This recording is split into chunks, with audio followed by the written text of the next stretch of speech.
Good day, folks. Welcome to Season 2 of Not Just Business. We have some super interesting topics and speakers this season, and this episode is no exception.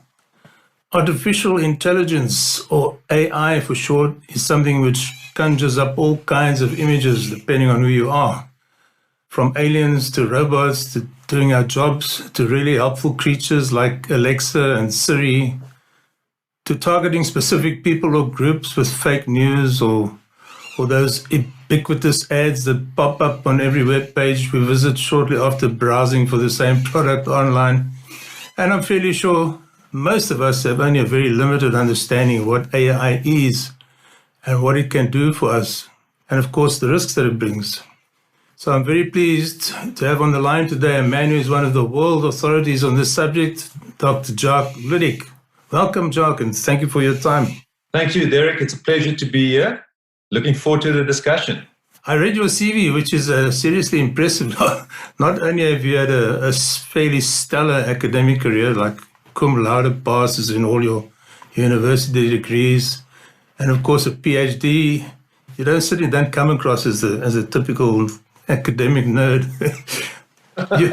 You've written more academic papers, and I've got socks in my wardrobe. It covers several pages and things of your CV. And not only do you speak at conferences internationally, but you're also something of a serial entrepreneur. So currently you're the founder and chief executive of the Cortex Group and CEO of Cortex Logic, which does AI for companies and other organizations.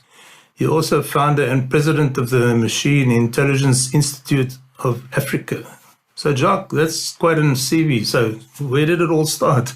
Yeah, so Derek, thanks. It's where I am right now. But as you rightly say, there is a history, and I almost didn't choose this route initially. I was always interested in math and computers and applying it. And at university, I just discovered, wow, this is an interesting subject, this machine and learning and stuff. And I was doing programming and started playing with data and so forth. And I got really hooked. And I did my honors and masters and my PhD in the field of neural networks for artificial intelligence. And I think at that time it was probably one of the first PhDs in AI in South Africa, because it's a fairly new field. It's not like physics or chemistry or some of these other subjects. Yeah, so anyway, so I got into it, and I was ready for an academic career and doing stuff. So I was obviously into research and trying to improve the state of the art in AI. But then at that same time, when I was at Stellenbosch University, I just started to collaborate. I see, wow, this is powerful technology that can make a difference in so many applications. And I was starting to collaborate with the business school, with chemical engineering, with electronic engineering, and all these different departments. And there was even a collaboration with the Department of Psychiatry. So, me and Professor Dan Stein, we wrote a book. We were kind of editors and authors of a book, Neural Networks and Psychopathology. And we were actually building these neural network models of brain disorders. And he's like a world expert in obsessive compulsive disorder and all these kind of disorders. And so it was just fascinating for me to start applying AI in all these various areas. And I just realized, wow, there's incredible opportunities to actually start a business around this. And that's where it all started. So towards the latter part of the 90s, the same time Google started, I started Season Systems. And that was eventually the first AI company sold to a multinational, to General Electric in 2011. But it was a wonderful experience that it's exposed me to the world of applications, and it's a massive learning curve in terms of how to use technology and apply. So that was just a start. So, but there's a lot more to talk about that. So I don't know if you want to unpack. Yes, well, let's see. So, okay, tell us about your career path. I mean, so you decided at a fairly early age that AI is the thing for you.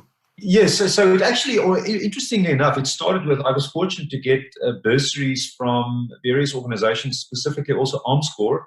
And I remember my first year, I was at Institute of Maritime Technology, and they were doing things like pattern recognition, looking at torpedoes and all sorts of, I thought, wow, this is interesting. And that was kind of the first applications. And then later on, when I did my honors and masters and so forth, I just realized all the other types of applications that's there. Yeah, so the career is, I spent about, obviously, time at university, and then there was 5 years before I started my first company when I was still at university, and I was doing postdoc research, and I was collaborating with researchers around the globe with various areas of neural nets and so forth. I remember also the Catholic University of Leuven in Belgium, where I spent quite a bit of time there as well, collaborating on all sorts of things. But that's where it started. I was always into computer science. It was a subject at school, extra subject for me. But I would say, I think the massive learning curve in terms of really the applications was when I was busy with C-Sense systems. And I co-founded that with a partner. He was a chemical engineer, Derek Pead. It's also Derek. And that was fascinating. So we built this team here, and it all started in Stellenbosch. Actually, our first office was at Stellenbosch University, and then we moved to Technopark. And then the whole executive team moved to Johannesburg, or Pretoria specifically, because a lot of our mining customers and financial services customers was up there. And then from there, because we're dealing with multinationals like BHP Billiton, Rio Tinto, and all these customers, Xstrata, we went to Australia, US, Canada, all the different places. And then we went into manufacturing as well. So it was fascinating.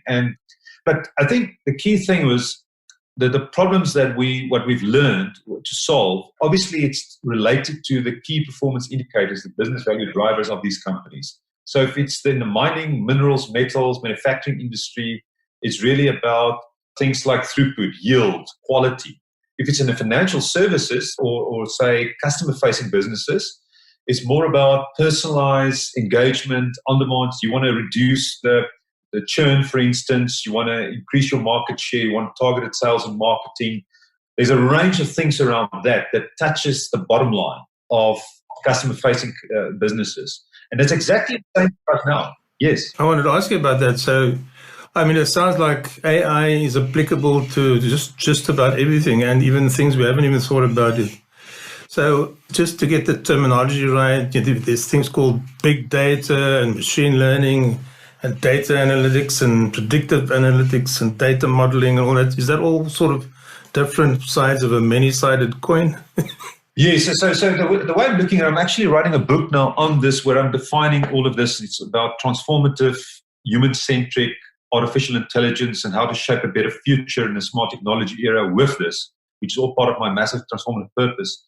But and I'm defining AI there as well. So to demystify it, so AI is really about systems that obviously you observe, you see the intelligent behavior as software and hardware that you simulate intelligence effectively, but it's really about solving problems. So, and specifically if you've got goals or decisions that needs to be made, so you've got AI that's actually driving towards providing solutions for that. So you try to optimize these kind of systems, and typically it's if it's a machine learning model, it's an input-output mapping. We've got defeated inputs.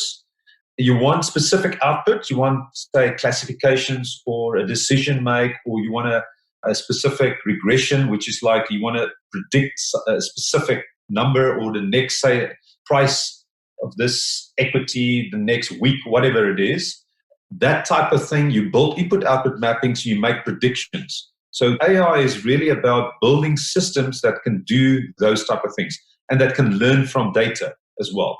So there's various things there. So AI, that's the broad picture of AI. But if you think about big data is currently, I think in the world, what you really get now is structured and unstructured data. And unstructured data is like video, audio, text, all of those type of things. With the introduction of the Internet of Things, IoT, you see also lots of sensor data just becoming available. So when we implemented solutions in the industrial sector, they always had temperature sensors and looking at pressure and all of those type of things. But now we're adding substantial amount of sensors to it as well. So that is creating more big data from that perspective. So the more we instrument the world, the more data is being generated. And that data is really being generated at an exponential scale. So data generation is going exponential. Data utilization is still linear. So that gap is increasing all the time. So big data is really all the data that's being generated. If you think about just your cell phone, the amount of data you generate as an individual, the types of data that the Googles and the Facebooks and social media is getting from individuals that's logged in, that is also contributing to big data. So as humans, with our IoT and with our smartphones, and obviously with the growth of the internet, we have started to really generate incredible amounts of data. So, and obviously AI, machine learning, feeds on that data. So that's why you would find that you get different types of AI. You get expert systems, rule-based systems, but you also get more machine learning-based systems, which is more feeds off data. And basically what it does is to actually create models, which is like programs. It does the input-output mapping. It does the prediction for you, but you don't need to program that. So with rules-based systems, you maybe program the rules, but with neural networks or machine learning type of models, you actually just tell it how to learn from data. And then it actually learns from the data and learns that input-output mapping. And it's very general. It's like a universal approximator. So you can decide, it's how do you frame the problem? So you can decide what I want to predict. What is the thing that I want to classify? All of those type of things. This covers such a wide field, obviously. Can you tell me sort of what is excluded? What is not AI? What are the common misconceptions about AI, maybe? Yes, so I would say it's actually fairly broad still, because a lot of people talk about robotic process automation. Is that AI or not? That is doing automation, but it's simple programs that is just obeying certain rules. So I would say anything that is just your traditional computer science and just your normal programs where you don't learn from data as such, where you don't have statistic or probabilistic type of models that you create, that would not constitute pure AI.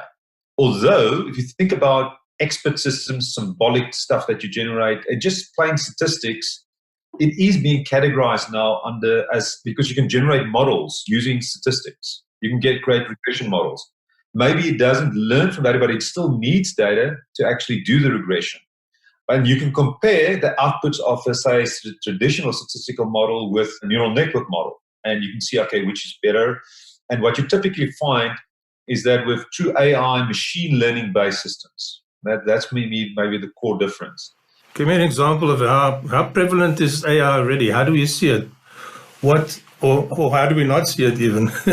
So how does it affect our lives? Yeah, so I would say the simplest way right now is if you think everybody is using Google or they're using Amazon. So if you want to do searches and it comes up with relevant recommendations or it comes up with relevant information, there's already AI utilized there. Obviously, AI is being utilized in translations, so it doesn't matter what language. And that is actually using some of the state-of-the-art. So Google is using the state-of-the-art in natural language processing currently, and you can see the difference between, say, 10 years ago versus now. I would say the other massive things that everyone can see is obviously things like Google Maps. Uber is using AI to do the optimization around the right drivers. It's not just connect people, users and drivers, for instance. If you think about Netflix, if you think about Amazon recommending books, Netflix recommending movies, Spotify recommending music, there's behind that models that say people like you obviously you've got models that predict what people like you like and then makes recommendation based on the information that you are providing. So that is just obviously looking at similarities, but is building these kind of recommendations around these kind of things. So, for instance, Spotify would, I use that. I find it very interesting that from the first couple of songs I chose, they started recommending stuff that I really like, some that I didn't even know that existed. And the more you use it, the more accurate they get, the more the lists come out. So that's an example, obviously, of AI.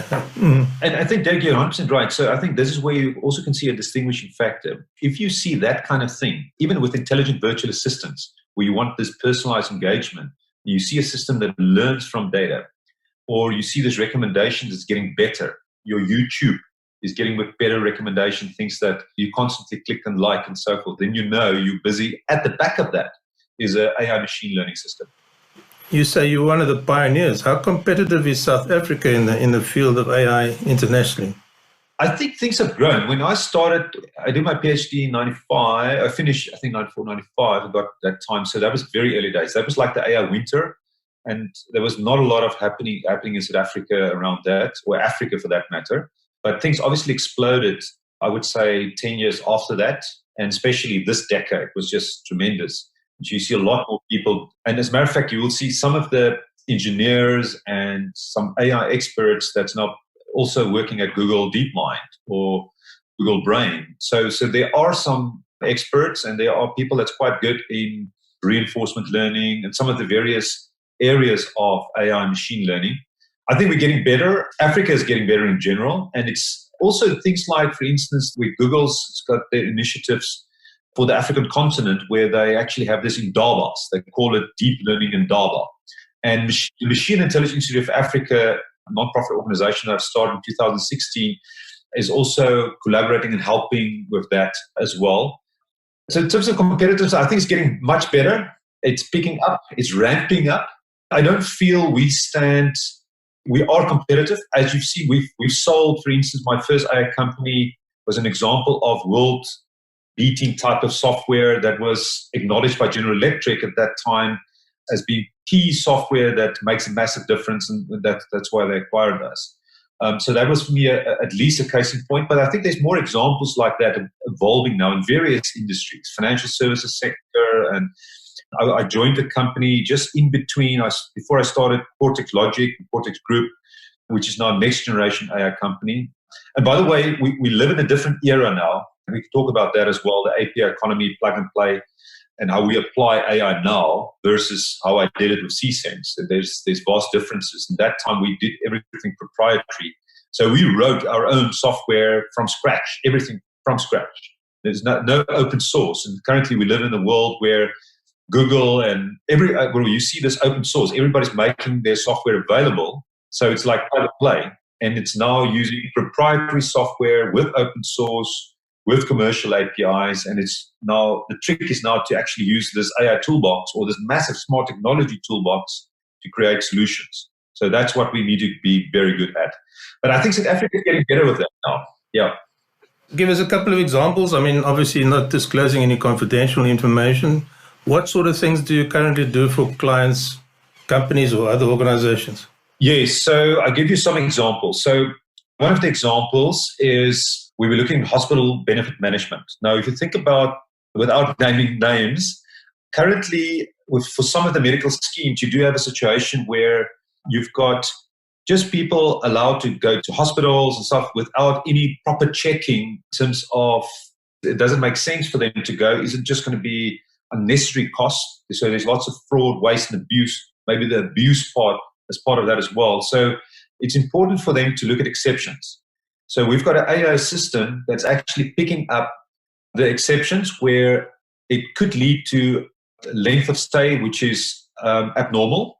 It could lead to costs that will be abnormal. So if you can predict that up front, you can save them money. So that's one example. Another example is where we're looking at, say, home loans, and we're looking at dynamic personalized pricing for home loans. Another example would be around identification of fraud, waste, and abuse. So AI and machine learning is quite good at detecting anomalies. So we've got examples where we've identified 100 million rands of fraud, so just in specific areas as well. So those type of things are obviously beneficial. And I think also very important things, if you think about customer-facing businesses, to actually reduce churn, to understand your customer and understand where churn is happening. That's a big focus. So we've got quite a good grip on those kind of type of solutions. What we also do is things, for instance, in the minerals, metals, mining industry, it's about throughput, yield, and quality. You optimize a plant, or if you're looking at predictive maintenance. So if you look at various equipment, expensive equipment, and the equipment is not available for processing in a plant. And we've got examples, and I can maybe, without mentioning, so I'm not going to mention customers, but for these customers, they do have, and what we find is that there is, in many instances, suboptimal use of the equipment where the equipment is not available. And if it's not available, that means I can't produce. And if systems, say looking at a grinder, for instance, at a platinum plant or a gold, and that thing is not working in a proper way, or a furnace, you've got high temperatures, you've got runaway temperatures in the furnace, and the furnace breaks and stuff like that, then you can't continue the process. If you look at manufacturing, their quality is critical. So you need to adhere to the very specific quality standards. And if you've got rejects, that's obviously a massive problem. So if you can reduce the rejects, that would be a massive thing as well. So what I like about the problems here is it actually touches the business value drivers of these companies. And by modeling processes, could be manufacturing processes, chemical processes, you can model a piece of equipment. For GE, for instance, we've modeled, say, a jet engine. And there's about, say, 20 to 2,000 sensors around that. And then that sensor is providing inputs. So that allows you to build a model because you're getting real-time data from that. And this is exactly the same for all the other pieces of equipment and all the other processes. The more you instrument that, the more data you have available, and that allows you to actually create these models. And then once you've got a model, you've got something powerful because the model is then kind of a digital twin of that process or that equipment or even a business. Just think about if you can model the business with its supply chain and you can then detect what is the causes for process deviation. And those are the kind of things you can troubleshoot your business in a much better way. You can run simulations around this as well. On that point, I mean, for you to be appointed at a company to do a job or to do a project, you obviously need a manager that thinks about the business, not somebody who, when you ask him, so what should we do here? He says, well, what did we do last year? And unfortunately, in my job as a consultant, I often see that people don't, think that what made them successful last year and this year is going to make them successful next year as well. And of course, we all know the world is changing very quickly. I mean, a year ago, who would have predicted where we are now? just one year ago. So unbelievable. So what is a typical manager, the kind of guy that appoints your company to do an AI intervention is obviously not your normal run-of-the-mill manager. Bear in mind that we live in a compliance economy and everybody's too scared to take risks. I think what's happening because of the hype, there's almost like a drive from executive management now so we need to do something here. What are we implementing? Where's the quick wins? Can we create examples of how we can get the benefits from? Can we utilize our data? All the data that sits there, not being utilized, can we create value from that? Can we create business value? And I think and I'm going to talk about the persons as well, but I also just wanted to mention, we live in this data is the new oil. We get this incredible opportunities to unlock data. And it's not just to create these models for the business value drivers. It's also an opportunity to create different business models. And you can utilize the data as an asset to do something else as well and maybe go and enhance your business strategy as well. But the types of people is obviously you need people that sees the value of smart technology and the underlying value of data. And it varies. So just to give you an example, so I was at one of the recent banks, one of our big customers who was in the banking financial services industry. And we sat with their executive team and we've brainstormed. So I had a 2-day workshop and we went through various use cases of how AI can potentially be applied and can make an impact. And we've identified 15 different use cases and then we've selected one of them. And in that instance, it was the dynamic pricing for home loans because you think about the big banks, 1% increase in market share is billions of rands. So if you have got that leverage, that is huge. So I think you need to have management buy-in. It makes it so much easier. Otherwise, you're going to start maybe from the ground up and it's going to be more maybe showing a little small piece for which they've got a budget. You maybe optimize something small. Also in the industrial space, you typically deal with, say, the production manager where they want to optimize their production. So you're speaking to the right person that's got his business value drivers, or the value drivers for him is around how can I optimize my process and production, and I want to adhere to that. If you can help me as an AI partner to do that, that is great. So we do find that, but I think it's on various layers. But if it's on a management level and where you can move the needle, I think there's incredible opportunities to actually make a bigger difference as well. And maybe just want to quickly say something on that. So I think you get different types of businesses that are on different maturity paths around this. And one thing that I've always used at C-Sense and at GE and that I'm using in Cortex as well is this big data analytics or AI maturity as well. And there's 5 pillars. And the first one starts with intent or strategy. So you need to look at the use cases and what is the business case for what you ever want to do. The technology is just they support you. So to make a difference there. So the intent strategy is very important. But then the other 4 has to do with the data, the technology, the people, and the processes.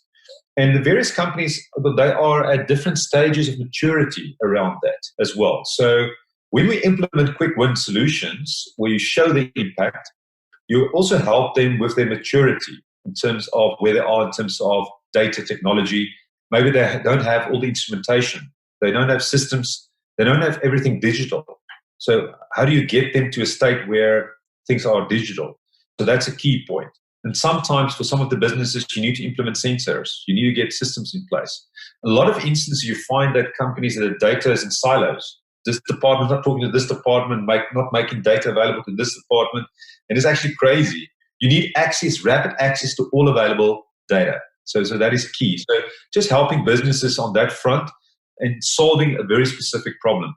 And then the last comments around that would be, if you implement a solution and you automate certain things, it might have an impact on roles and jobs or tasks within jobs. So one needs to be responsible in there and say, how does the task change? And just be responsible there so that one can be dynamic around the whole solution that you implement, because it affects people and you need to help people and train them to actually utilize the technology. So that's a very important thing that we need to do as well. And then, so the process and people. Yeah. So, I mean, one of my current roles is as chairman of the risk committee of the board of the holding company of a group of insurance companies that I'm on the board. And I always say they'll never invent a computer that can do my job, because they, as far as I know, maybe you can correct me, but they haven't yet discovered a computer that knows how to worry. Yeah, I think we're still far away. That's why the book that I'm writing is really on, and the thinking and the thoughts is really around how do we create more that kind of human-centric world where we utilize technology in a smart way to help us in that way. So to help shape that better future. It shouldn't be the other way around.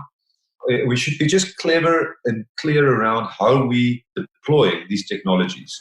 My question on that thing is, how real are people's concerns about potential job losses and maybe being reluctant to implement something which might take their job away? I would be concerned as well, because it goes back to the leadership in companies as well. And not only that, it's the whole ecosystem. So we need to think about how do we reward people and how do we build solutions. Because we will definitely find that in the future there will be certain things, process flows, just being automated and so forth. So it will have an impact on jobs. But there will be clearly jobs created around this as well, because you need to feed these kind of systems, and there will be more creative and other types of things. So what I think is we need to re-engineer society, actually. So that's why it's going to be we need to think about the impact. How do we value teaching or jobs that's looking after the welfare of people? It's almost like the human side and of services. We need to value that more and put people in a position to utilize the technology, but so in a proper way to help be productive.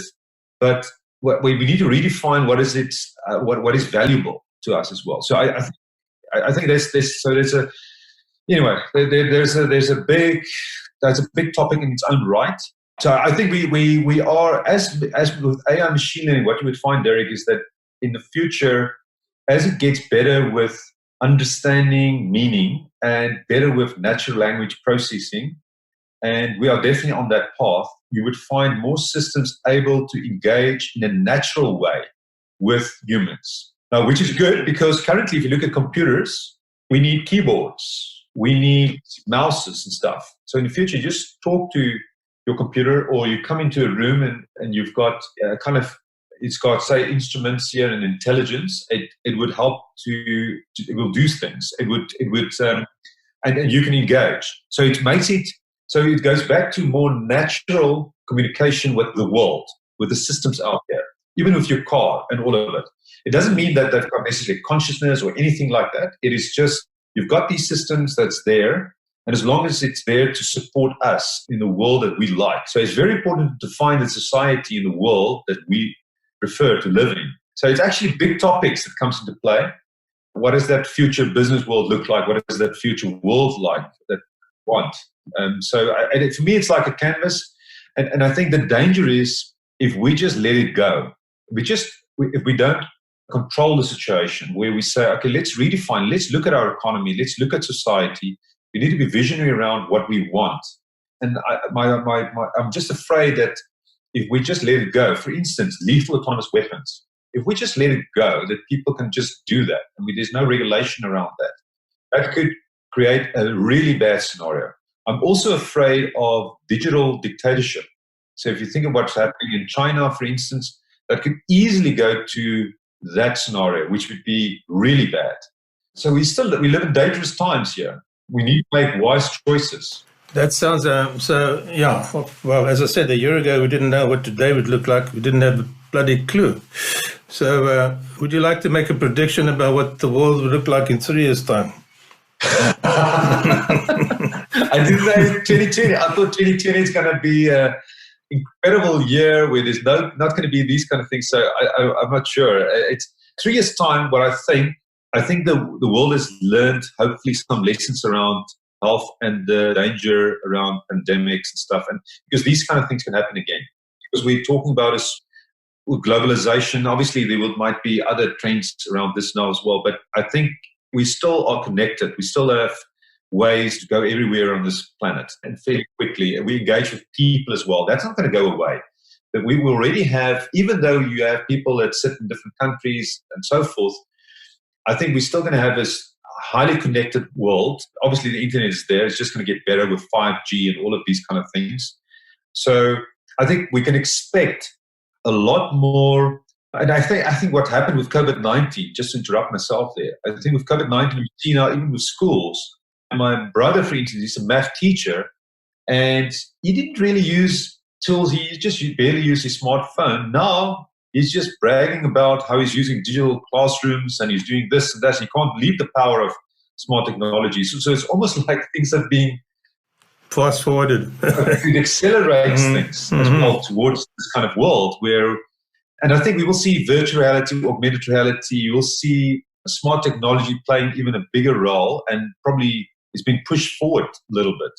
So we've got to be ready for that world. Data, technology, AI is going to be with us, but we just need to be wise in the way we apply it. And that's why with MIIA, my massive transformative purpose is also how to shape that better future in the smart technology era. I want to see, can I make a contribution to help doing that? So we obviously in Africa, we want to help transform Africa. I think education is probably one of the biggest things that we need to address here at scale. And I've got lots of ideas around that as well. But AI and smart technology can play an incredible role. And I would love to see how we utilize that to that effect. I'll probably go on and on. But that's, because you're passionate about the subject and more people should be like that. But thanks very much. It's been a fascinating talk. It's been great to have you on the show. Thank you. If you as the listener have any comments or questions, or if you just want to get in touch, just please pop it on the comment section of our website, which is www.notjustbusiness.com. That's with hyphens, not hyphen, just hyphen business.com. Thank you for listening.